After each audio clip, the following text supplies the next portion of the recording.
Volkswagen TSI. Na babaklasin natin ang cylinder head dahil may problema. Ngayon babaklasin na natin ang makina ng buo kasi may natagpuan tayong diferensya, kaya nagwa-warning ang oil pressure low. Ayun, yan guys, nakita nyo yung plastic na yan. Ayan, pumasok dyan sa kanyang strainer. Ayan. Pag umaandar yan, sinasarahan niya ang mga butas na yan, yung screen. Ngayon,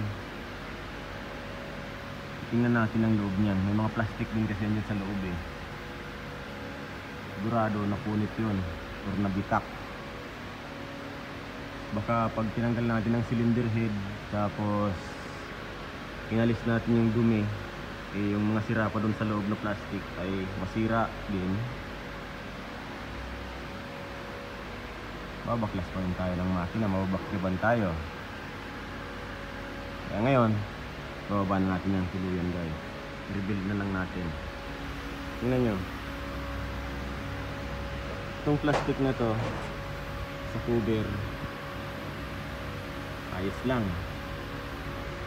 Ito nga pala yung PCB bulb. Ito na yun, andito yung sa ilalim, or positive crankcase ventilation. Ito na yun guys, ng Volkswagen.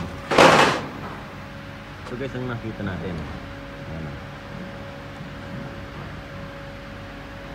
sa loob yan guys ng makina.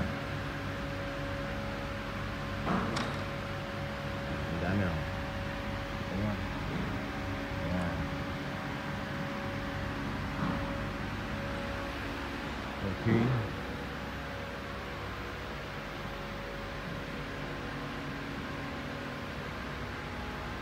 Baba ang makina, baba. Mamaya gagawin natin yung Ford.